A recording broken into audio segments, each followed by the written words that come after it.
What is going on, ladies and gentlemen? Welcome to another amazingly magical episode of the Make Fit Happen podcast. I am your co-host, Senior Jupe Jupington, the creative synthetic born man. And joining me, as always, is the one, the only Amanda Sex Panther. 60% of the time, it works every time. Kim, what is going on, Amanda Sex Panther? Kim.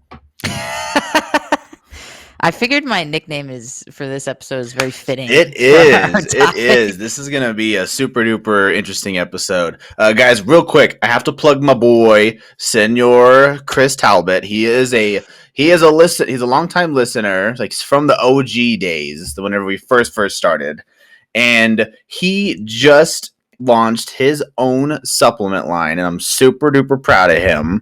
It's called Bulletproof Supplements. So. Sick name, bruh. Right? Bulletproofsupplements.com is the web domain.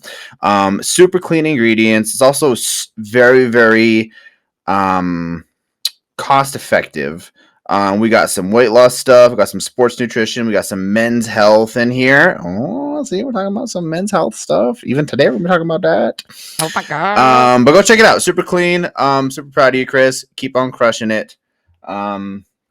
And continue doing the do's as we all do in all of our side hustles and whatnot. But what's going on now? What's crack-a-lackin' in your neck of the woods, Missy Kim?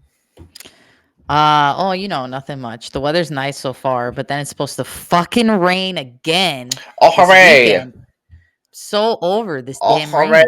All the rain. That's so fun. Ruins everything. Ruins dog training. Just ruins everything. Ruins life. If I'm not mistaken, does it not rain like disgustingly hard down there in the wetlands? Right now it has been, yeah. I don't know if we're catching because the coast, like Florida and stuff, and all those islands below, they're getting a lot of hurricanes. Oh. So I feel like we're just catching the tail end of all those damn hurricanes. That makes sense. I've noticed that typically 2 to 3 days later, you catch the tail end of it and it gets you, and then you get flooded. Yeah, and I will be honest, Texas roadways are not built very well. They're super flat. So when you get a ton of rain, it doesn't really drain. It just sits there. Whereas when I lived in New Jersey, the roads are kind of curved. So they kind of go like that. So when it curves, the water just runs off to the side. So we never had flooding unless it was an actual hurricane. Yeah, no flooding. It's just nice and clean and just all the drainage system. The civil engineers there crushed it. Yeah, and in Texas, it's like every roadway freaking floods, and then you have a ton of accidents because people think, oh, I could just drive right through it at 100 miles an hour. I got my big old truck. I got my big old truck, and I'm going to hit the fucking divider because I can't drive. Oh, my God. None of that shit. Also, Texas drivers are drunk as fuck. That's what I've learned.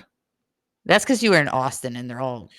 I was. Can't say. I was. That's correct. I also, when I was in Lubbock, I witnessed a drunk-ass driver hit a fucking pole. I mean, there's nothing to do in Lubbock, so, what else are they supposed to do? So they drink. Correct.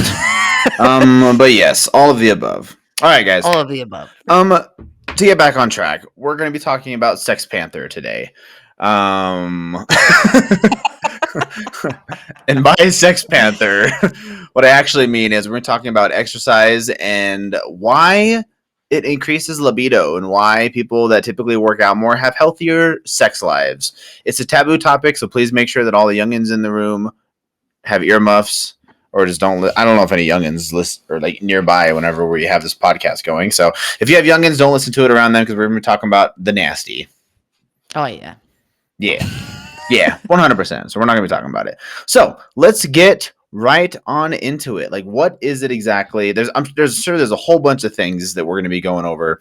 But the first thing is what is it exactly? Just take me step by step. Is there any correlation between exercising and having a healthier sex life?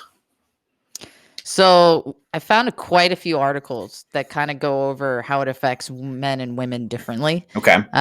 which I found interesting. But it all starts with when you work out, you kind of get this high from working out. And Mm-hmm. some people will call this a runner's high is the most common way to describe it. But you don't have to run in order to get this same Well, feeling. thank God. I know, right? No one fucking likes running. If you like running, Chris is one of those guys who likes running, and I say you're a sociopath. Maybe it's a Chris thing because I know Christian Naylor is a huge runner He now also too. runs. Yeah, so apparently it's a Chris thing. I guess Chris is that runner sociopath. So there you go. Have to be. It's Anyway. it's the only logical explanation. As you were saying, we get a high when we're working out. Yeah, so you get a high, and basically it creates this euphoric feeling free of inhibition or anxieties. Well, if you think about it, right before you have sex, you kind of get the same feeling. Cool. Like right before you do the nasty, most people get that same kind of euphoric feeling. They don't really feel stressed out anymore, or they're not thinking about their stresses anymore. Right. And if you're an anxious person, a lot of that anxiety goes away. And you feel kind of free, I guess is the right term to use. And it only takes 30 minutes of exercise for you to start getting that feeling. And that feeling is caused by endorphins. Okay. So when endorphins are released, they kind of signal that happy-go-lucky feeling that you get. So you feel good, you feel energized, you can feel like you're on top of the world. But endorphins also regulate your sex hormones. So when you release endorphins, you're also getting an increase in testosterone, which boosts your libido for both men and women. Okay. So working out also releases dopamine and serotonin, which are neurotransmitters that play a key role in our reward system. So, for example, if we related this to food, right? So say you're someone that you really enjoy desserts. When you're at a restaurant and they bring the dessert to the table, what's that feeling that you instantly? You're gonna get that like initial hell yeah, like this exactly the same thing. Right, you get that giddy feeling, and that is caused by those neurotransmitters being released in your brain that basically tell you, hey, this is a good thing, this is a happy thing, and you start to feel that way. And at the same time, the stress hormone cortisol is basically obliterated by your libido. Your libido kills cortisol, so that's why you don't feel stressed out either. And that's why a lot of people, after they have sex, it's a stress relief for them. Yeah. Like, I don't know about you, but for me, it definitely is. If I'm stressed out and like I have sex, I'm not really stressed out anymore. Yeah, it's just the immediate just calmness. Exactly. Without a doubt. It's very similar to like after you're done meditating. Exactly. For sure. That makes total sense. So it's naturally induced when you exercise. And this is what I've found in a lot of the research is this is even higher for women than it necessarily is for men. So women tend to get even more of this effect after they exercise. And some women can even get, which is kind of strange, but I have heard of this before, where if they exercise at such an intensity, they can actually reach a climax during working out. Shut the fuck up. Yeah. What? So put it in simple terms, women can orgasm from exercising. God damn. Like, God damn. No, I definitely never have I ever worked out hard enough to have an orgasm. Oh my God. That's crazy. Yeah, that was pretty mind blowing. Wow. And I thought that was really interesting because a lot of the studies, what I found is for men, there's a happy medium. So if men exercise too vigorously and too intensely, they actually lose sex drive because they are taxing their body to the max. So it actually decreases their sex drive. Right. So if you're like a high-end athlete who exercises 5 or 6 hours a day, you actually will have less sex drive. I do believe I could be wrong, but I believe men have more testosterone to utilize first thing in the morning, and I would assume that after you get done working out, you would also have less testosterone. Correct? So you get testosterone released when you're working out, but it's not so much that the testosterone it diminishes; it's your actual energy stores that just diminish. Gotcha. Completely. So just your general stores, had nothing to do with hormones. Correct. And the Gotcha. more intensely you exercise, the more stress you're putting on your body. Hence, you are going to increase cortisol because of that. Gotcha. So, if you have elevated cortisol, it is very difficult for you to combat that and increase your libido when you're that stressed out, to put it into simple terms. That's why someone who, for example, works a very stressful job, like a lawyer or a heart surgeon, something that takes a lot of mental focus and can cause great amount of stress, they tend to have very little testosterone, and they tend to actually have to get testosterone shots administered to them as they get older, and they tend to have very little sex drive because they're overworked. They don't get enough rest, and their stress levels are through the roof, and they're not doing anything to deal with that stress level. Gotcha. I also Mark Lobliner did a very interesting put out he talked about a study that he read that whenever if you're having any kind of shit, I just lost my microphone. Okay, we're good. I'm so excited, you guys. This is a really interesting topic. So, Mark Lobliner is the CEO of MTS Nutrition and the Chief Marketing Officer for Tiger Fitness. And he talks about he will post his actual, like, he goes to an endocrinologist, which is a super fancy doctor that looks at your hormones, for those of you guys that don't know, and they are a healthy active lifestyle specialty endocrinology clinic. And so he posts his blood work all the time, and it's very interesting because somebody was talking, like, somebody commented like, "Oh, my levels are here and I feel fine. You know, why is that, Mark?" And he's like, "Because every single male has a different testosterone need. You know, some people will be in the, I don't even remember the number, I'll call it the 200s, right? 200s would be low. The average male, I believe, would have 400. Well, I'm just making up numbers, by the way. Don't quote me on this. But, like, his levels are, like, in the thousands. And everyone's like, "Oh, it's because you need to stay super buff." He's like, "Well, yeah, I want to maintain my muscle mass. I also run two companies, and I partner in two others. So he helps run 4 different companies. He's on the road a whole lot, so he needs to have more testosterone in his system just to function normal, right? Versus, like, the average Joe that sits at a desk all day and maybe hits the gym once or twice, or maybe we'll call it 4 times a week, right? Let's say they hit the gym 4 times a week, and they have a low stress job, right? They don't need as much testosterone in their system." Yeah, totally agree. Like, there's a normal range for men, but that range is actually very vast. Yeah. Is what most people don't know. So that's what Jupe's referring to, is you could fall anywhere in that range. And for someone, it might be perfectly fine to be at the lower end of that range, whereas another person, they only function or have sex drive basically at the higher end of that range. Exactly. So there is some individuality within the range there. It's just, if you go way below that range or way above that range, that's when it could basically impact any male at any level, when it comes to your libido and how much sex drive you have. Gotcha. What other kind of research did you find on this? So the other thing that I thought was really interesting is most people that are antidepressants, it's a higher level of women that are antidepressants than men. And this mostly has to do with the fact that women can experience something called postpartum depression as well as postmenopausal depression. So women can experience mood swing and depression after they have a baby. So that's postpartum. Right. And then after they hit menopause. Those are the 2 biggest hormone changes in their life. So it makes sense why that can cause the onslaught of depression. So there was research done at the University of Texas at Austin that shows that exercise increases sex drive in premenopausal women so much that it will even help women whose sex drives have been lowered by antidepressants, because that is one of the side effects of antidepressants, is it will lower your libido. I feel like there's a lot of medicine that messes with your libido.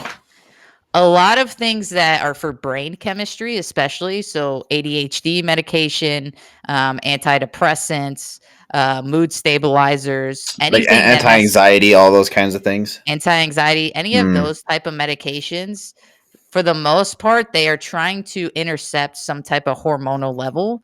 They are trying to intercept a receptor that is they believe that is causing you to feel depressed because you're not releasing enough dopamine. So they try to inhibit another receptor so that you release more dopamine. But the side effect of that is it screws up your sex hormone and therefore decreases your libido. So you get less sex drive. which is unfortunate because that can actually make someone more depressed if you think about it. Yeah, I agree. I definitely have. I'm sure we'll touch base on this, but I've definitely had some issues. I've had issues like that myself in the past that are 100% tied to being on. It was after my show, but anyway. Yeah. Yeah, we'll get to that because I was going to ask you about that because that's like a good example. But I thought that was super interesting because basically exercise is so powerful for women that it can actually combat adverse effects to psychological drugs, which is pretty intense if you think about it. That's crazy. So it was very interesting to find that so much of this affects women so much more than it does men. Yeah, I find that like just all over the place. It sounds like exercise is way more beneficial in the grand scheme of things for women than it is for men. Correct. And I would say personally, like, not to toot my own horn, but toot motherfuckers. But my sex drive is like through the fucking roof. Like, of course. Like, and I exercise 5 or 6 days a week. And, you know, like if you ask my fiance, he's like, get off me, you savage animal. Like, Matthew, oh my goodness, sir. But, you know, and I do think it directly correlates with working out because I'll be honest, there's times after I work out and if I have a really good workout, the first thing I'm thinking about is like, man, where's Matt so I can bang him? Matt. Matt, come here. I need your penis. I mean, pretty much, yeah. I love it. Oh, man. I mean, how many times do I have to call you handsome before you hand some of that dick over here? Anyway.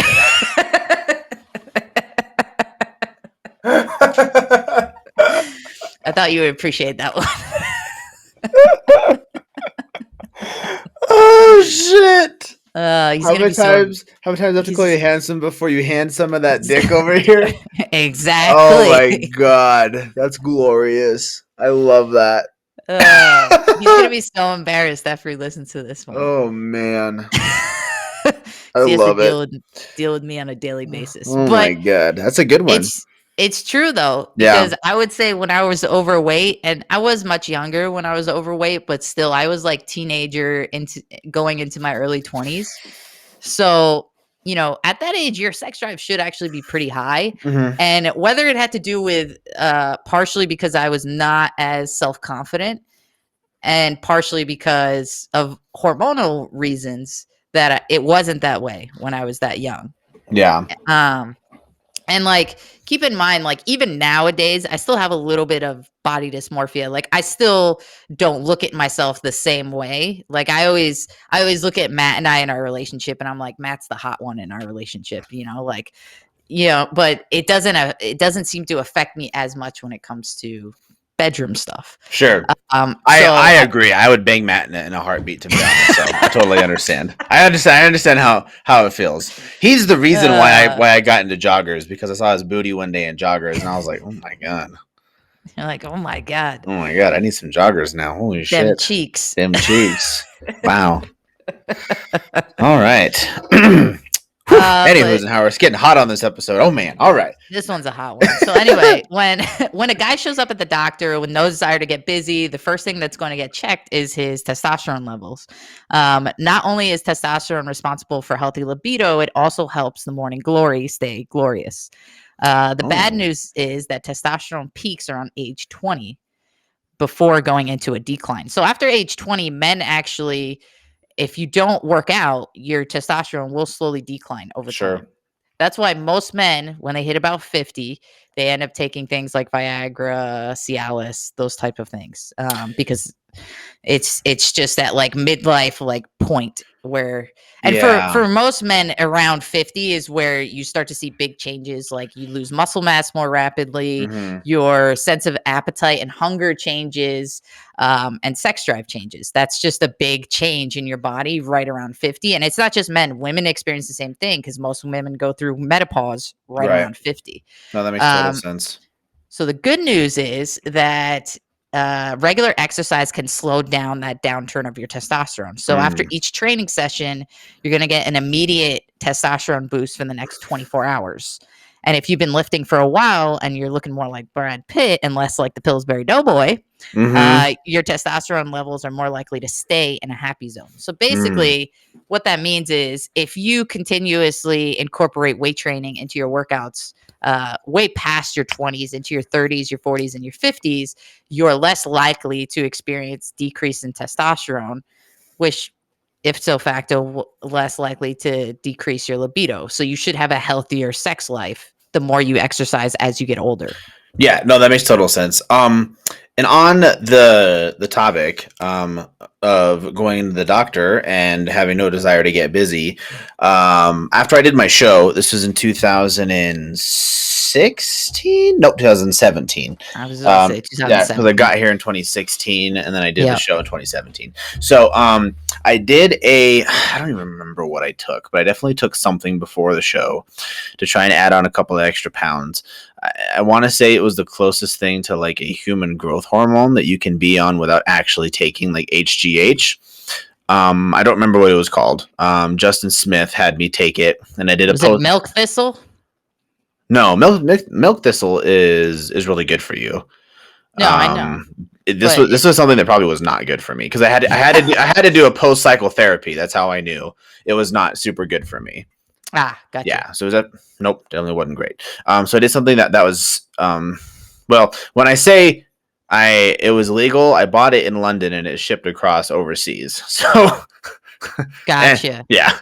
Anywho's and Howard. I did that, and then I did my show, and I got down to super duper low body fat. And for a long time, longer than I felt was normal, I definitely was feeling like depressed. I had zero sex drive, and it was real rough. So I went to the doctor.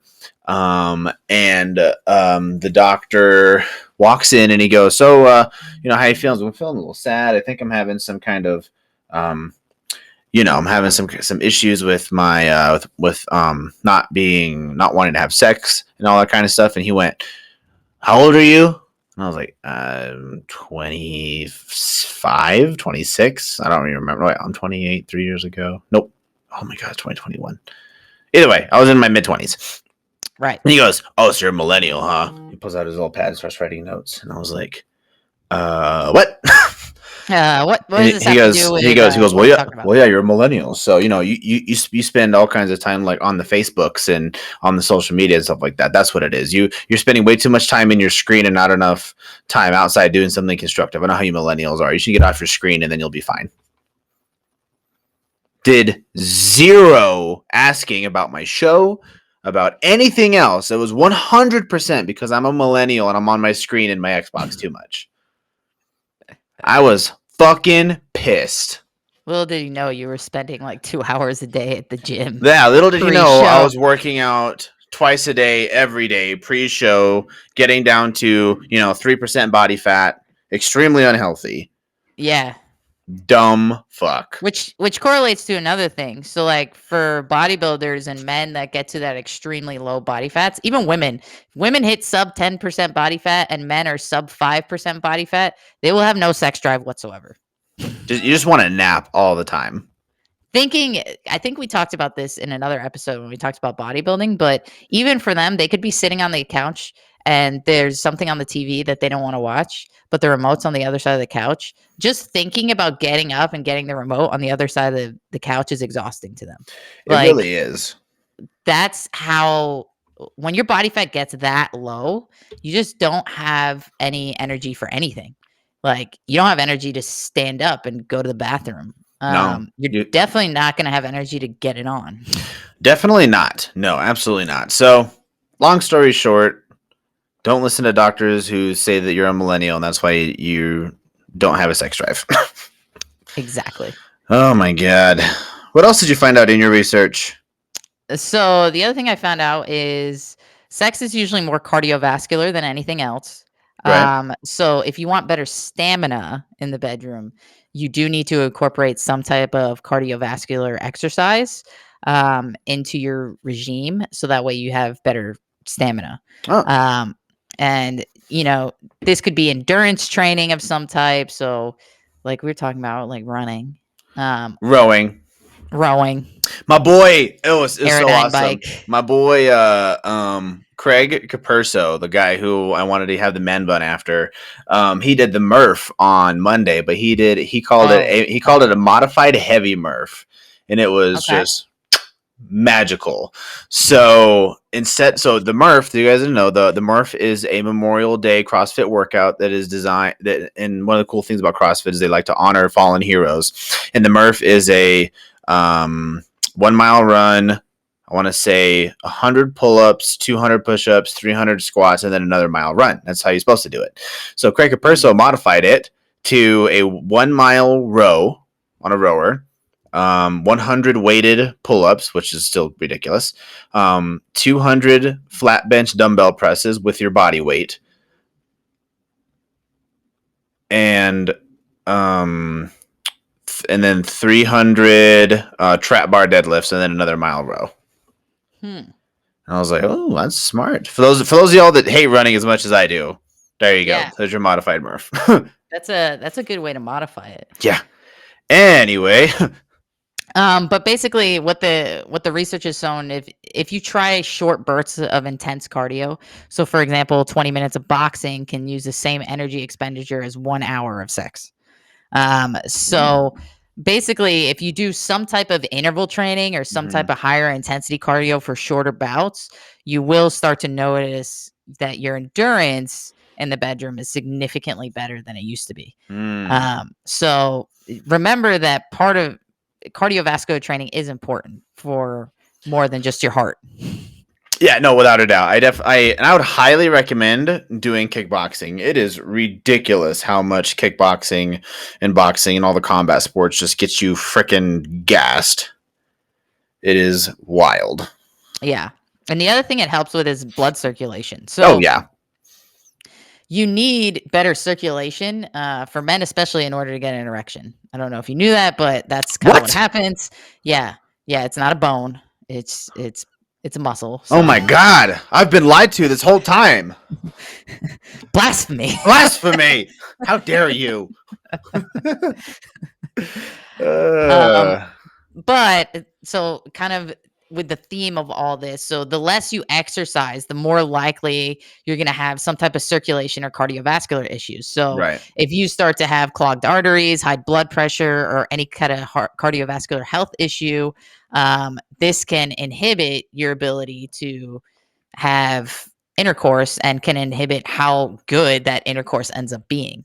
So it's not just about can you do it as you get older, it's also can you experience the same level of euphoria and experience the same level of sex that you did when you were in your 20s. You can, but you have to exercise on a regular basis. Period. And exercising in general improves blood flow to all parts of your body, including your penis. Yes. And women need blood in their area too. Yes. The women's area is about 1,000 times more sensitive than the men's, so it doesn't need as much. But bottom line is you got to get in your cardio in outside the bedroom. That way you can have good cardio in the bedroom. Exactly. Boom. Nailed it. The other part of this is the mental game. So it's no secret that sex is just as much mental as it is physical, even for men. So you can have all the testosterone and cardiovascular fitness in the world, but if you're in your own head or your head isn't in the game, you're not going to score, if that makes sense. Yeah. It's hard to feel like a stud when you're stressed, depressed, and can't sleep. Enter serotonin, which is released when you work out. So serotonin is the feel-good chemical that floods your brain when you exercise. It makes you feel energized, more confident, relaxed, and generally happier. And a happy guy is usually a horny guy. So true that. If you feel anxiety or you feel depressed and like you haven't figured out ways to deal with that stress, exercise is usually a very good option because one, it releases frustration. But two, you are very likely going to release serotonin at some point during your workout, which will make you feel happy, euphoric. And the more often you do that, the more likely you're going to feel that way for longer periods of time. So it kind of pushes that stress and that anxiety away, which will get your head in the game for when you go to the bedroom with your lady or your man or whatever it may be. Exactly. It's all mental, y'all. Bottom line is get in the weight room so that way you can perform in the bedroom. See, it's easy. It all adds up. It all adds up. It's just like Math, science. it's like Legos, man. We got all these It's like we got Legos. all these pieces all over the place that we're stepping on and fucking up our feet. But when you bring them all together, you make something beautiful, like a You make beautiful bionicle creature, or yes. or the Millennium Falcon, or something like that. You know, I like both those I choices. loved Bionicles. Bionicles was a shit. They when we were little the kids. shit. I love. Which one was your favorite? Man. I'm trying to remember. There was this like green ninja one. He was Yo, pretty dope. I He was liked one of my favorites. I liked the ice dude, the white one. The ice dude was awesome. Yeah, that was my favorite for sure. So the other thing that I found is researchers, thank you, from the University of North Carolina at Chapel Hill conducted a survey on about 1,100 physically active men, most of whom were experienced athletes, and asked about their sex lives, their desire to bone, and their gym and fitness habits. So from there, the scientists categorized the men further based on the intensity of their workouts and the apparent strength of their libidos. In the end, surprisingly, those who reported completing light or moderate workouts also reported a significantly stronger desire to have sex than the men who ran themselves into the ground in the weight section or on the treadmill. The researcher also took the participants' age and gender medical history into consideration, since young men might be hornier compared to someone that's older. Right. So kind of what their findings showed is, you know, if you over exercise or your intensity is too high, in which case you may be overtraining, which is not as common as most people make it out to be, but it can happen, especially at very high end athletes, because they're training usually very intensely and usually for much longer periods of time. That can have an adverse effect for them. Interesting. Exactly. Whereas it's not that for women. So, professors of exercise physiology and nutrition of the University of North Carolina, Anthony Hackney, thinks these findings have something to do with the physical fatigue and the natural dip in testosterone levels men experience after exercise. So, if you do a very intense workout, for men especially, they will experience a dip in testosterone about 30 or 60 minutes after the workout. So it's like a testosterone crash almost. But that's not if you're moderate to, to light. To light exercise. Yeah. So like if you do 40, 30, 45 minutes and it's not super high intensity, or you don't go for long periods of time, you will not experience that. But most pro athletes are exercising at a much higher intensity for much longer periods of times, and they can experience that. And I think most people would not think that because physically they look like a specimen. Correct. But it can adversely affect them. Gotcha. So it sounds like, so specifically, I think we're really narrowing in that less is more in fitness.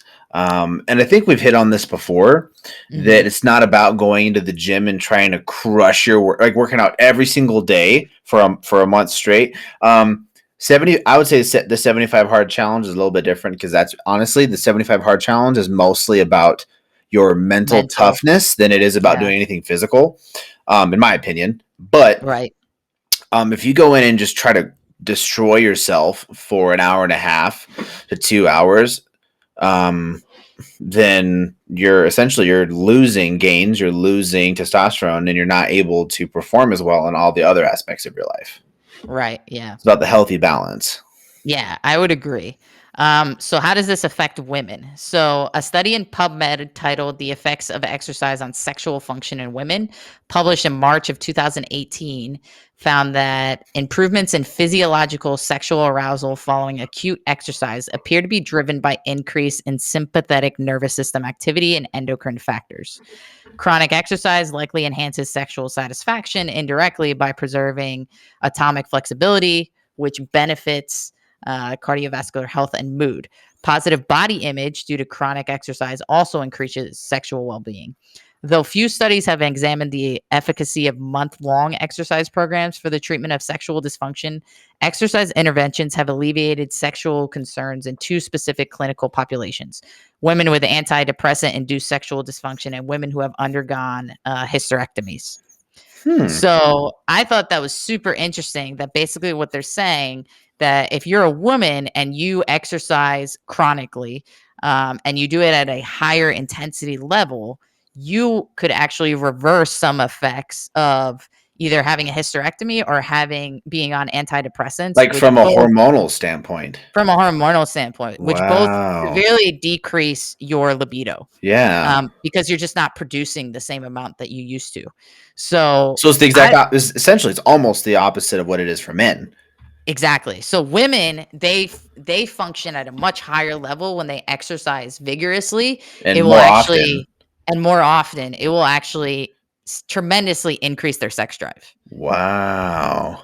to the point that if they have something like antidepressants or they've gone through a hysterectomy, which will inevitably lower their sex drive, they can Right. actually reverse those side effects. Wow. Does it say how large the study is? Did it say? So yeah, so that study was 800 women. That's a relatively decent number. Yeah, so not as large as the men's study that had 1,100 But athletes, also but that was a 800 survey was, though. The 1100 was it a was a survey. survey. This is an Yeah, actual study, which tells me this is an that actual study. they went more in depth probably. Correct. And what Wow.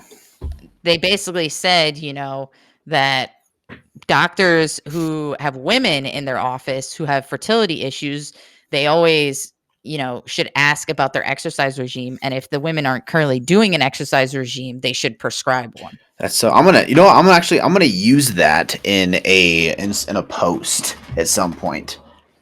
That is so crazy. That blows my brain that they Yeah. did the study that is like you can reverse all this medication. And I would say that like I'm just sitting here thinking off the top of my head how many women I know that have at least told me that they are on some kind of an antidepressant, anti-anxiety, some kind of something that's going on neurologically. If they just worked out hard or harder, Hmm. and they can completely like the fact that you can completely reverse the effects of a hysterectomy. That's what blows my mind. Yeah. The antidepressants, like I'm always been like, oh yeah, work out and you're happy, right? Is what I've Right. always thought. But the fact that Right. you can completely reverse the fact that you had an entire fucking organ pulled out of your body, That's pretty wild. that is just like blows my mind. Whoa. Yeah. So, and I don't know if part of it is like they acknowledge in the study that part of it might be the mental fact that when you work out chronically and you start to feel better about yourself and the way you look, that mental aspect obviously would increase your sex drive because you feel better about how you look as a person. And I don't want to go as far to say that that affects women more than men, but I will say that I've experienced more women that have that self-image issue than I have men. I agree. Not I think for the most discounting part, men in any way, but no, definitely. I think that we're especially in today's society, even though we're still on this body positive kind of thing. I definitely think that women still have it harder than men when it comes to being scrutinized. When it comes to number one, especially with social media, but with everything that is pushed onto women about having to maintain a certain physical look, I think that's 100% on the nail on the head. And like just like real quick, the dad bod, quote unquote, has become such a huge thing. Like men don't give a shit. yeah, and Right? women accept it. That's Exactly. the other thing. Like Exactly. women are not as hyper focused on how men physically look. Like yes, obviously, so I will say this. Obviously, there has to be some type of attraction, right? Yeah. But for women, attraction is much more than physical. A lot of the times it is how do you stimulate me mentally? Mm-hmm. And a lot of women that can overpower, let's say they may not find you as the most physically attractive man, but that doesn't mean that you're not physically attractive to them at all. Correct. But if you can stimulate them at a higher level mentally, that to them it surpasses your physical shortcomings, if that makes sense. Exactly. I still can't get over the hysterectomy part. That just blows my mind. Yeah, and I found that really interesting because part of me was like, there's a huge physical factor, obviously, that exercise plays because it will rapidly increase the amount of testosterone they're releasing. But just as equal is that mental factor that we're talking about, Mm-hmm. because it just shows you how powerful your mind is. Like, I would consider myself a fairly confident person in most aspects in life. Like, I'm not easily intimidated. I'm not easily discouraged or anything like that. Mm-hmm. But I would say like how I look and how I feel about myself physically is not one of those things. Like that is one of the things that I struggle with in terms of how confident I am about it. Yeah. So, but I will say that like exercising on a regular basis does make me feel better about how I look and how I physically feel, or at least allows me to hide it more than if I didn't exercise. Sure. No, for sure. No, that makes total sense. The last thing in here that we also needed to add in here is that you need to make sure that you're taking your Sex Panther extract, and your deer antler as well. If you have that in your diet, you're going to be Gucci. Just Yeah. Chef's kiss, Gucci. Yeah, no, I'm just kidding. Just kidding. Did you Don't do ever that. notice, like, if you increase your intensity in your workouts, did you notice a difference in like your desire or how well you performed in the bedroom? I know it's a very personal question, but No, not really. I'll make a note of it now, but I'll get back to you on that. But no, I don't really notice a difference whether or not if I work out harder, if I do have more desire or not. But I do know that if I work out too hard, I absolutely am on the opposite end of that spectrum, and I just don't want to do shit. yeah, so like that study was talking about Yeah. like there's a fine line for men Yeah. in terms of like the intensity of the exercise. Yeah, what I will say is like when I was first starting MMA, and I was doing I would do Muay Thai on Monday. So I every single day I was working out, period. Right. I was I think Sundays I might take off, or I would do like arms. To me, arms is an off day in the gym. Okay. Yeah. So It's a joke. yeah, if Jordan, if you ever hear this, because I worked out with Jordan yesterday, we did arms. I'm so sorry, buddy, but arms is an off day basically. Okay. But so I would do push pull legs. At that time, I was doing 6 days a week. So I'd do push pull legs, basically, for at least Monday through Saturday, and then on Monday, Wednesday, I would do Muay Thai. Monday, Wednesday, Saturday, I would do Muay Thai. Tuesdays and Thursdays, I would do jujitsu. And I was just fucking toast. Yeah. I was a useless human being basically any other day of the week. It's funny that you say that because anytime I've prepped for a powerlifting competition, like as the weeks have gone by, it's been the opposite of me because my workouts do get more intense as I get closer to a competition, except for the last 2 weeks before a competition is basically a deload. But up until that point, let's say I do a 16-week prep for a powerlifting competition. Each week, my intensity will increase, but so will like my libido, basically. It increases with my intensity, which I always found was pretty interesting because I always expected the opposite, to be honest. Like, I think that's what most people just assume, just because you're working out so hard in the gym, you would assume that. Right. I just assumed like I wouldn't have the same energy. And as I got closer and closer to the meet, like that would dissipate more and more. And part of me was like, if physically I should be spent. But the other part of me was like mentally, it's just not in my focal point. Like as I get closer to a competition, I'm more hyper focused on the competition. Right. But it's always been the exact opposite of that.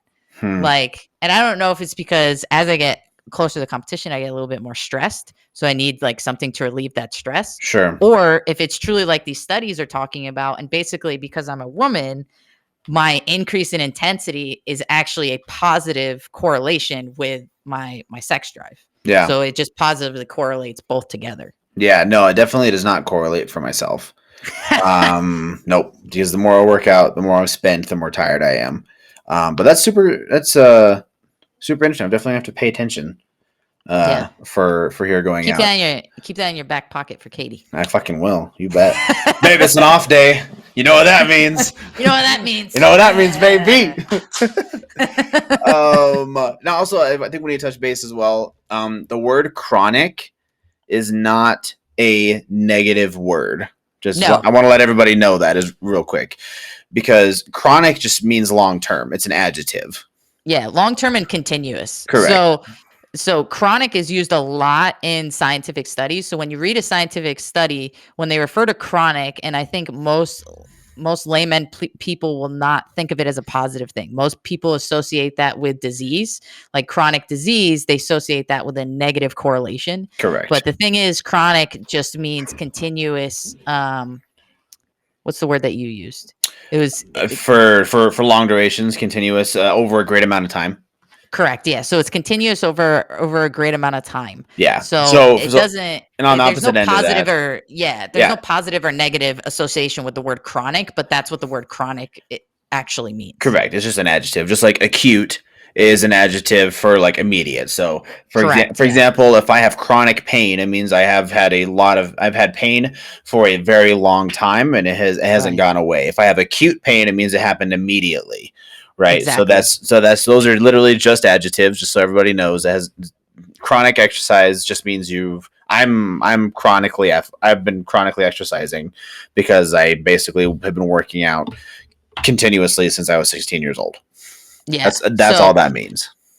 And the reason we bring that up is because when you read scientific studies, they will use acute and chronic very frequently. And it's mostly because they're trying to use an exact term that can't be swayed, basically. And they use chronic and acute in mathematics as well. So they're kind of trying to keep it consistent between mathematics and science. Yeah. All of the STEM stuff. Bam, bam. Bam, bam. Basically, what I got out of all of the research was less is more for men. Yep. When it comes to your sex drive and all that stuff. And with women, it's more is more. Y'all need to work your asses off. And then everybody will be Gucci. Pretty much, yeah. Which I thought was super interesting. And even though this is kind of a funny topic and it can make some people uncomfortable to talk about this in public, it is a real thing. And a lot of people do have issues with like fertility. Marriages can be effective with, lack of sex drive in the bedroom. So like if you experience any of these things, there are ways to circumvent and combat that. And sometimes something as little as like your exercise regime can completely change your sexual activity in your life. Yeah. The last thing that we need to have happening, because also interestingly enough, do you know if Cialis and Viagra, do you know if those are only for blood flow or are they for testosterone as well? Only for blood flow.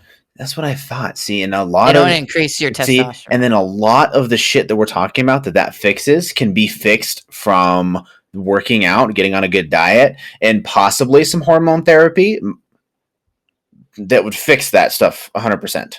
Correct. That's why they say you have to be careful if you have a heart condition and if you take Cialis or Viagra, because it increases blood flow.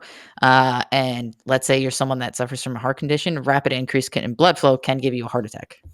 Whew, we don't want that. So that's why. Yeah. Guys, that's it. That's all. That's all she wrote. That's all she wrote, guys. It's been this episode of the sexy time of the Make Fit Happen podcast. Until next time, you guys, we'll catch you on the flippity flip. Love, peace, and protein. Peace.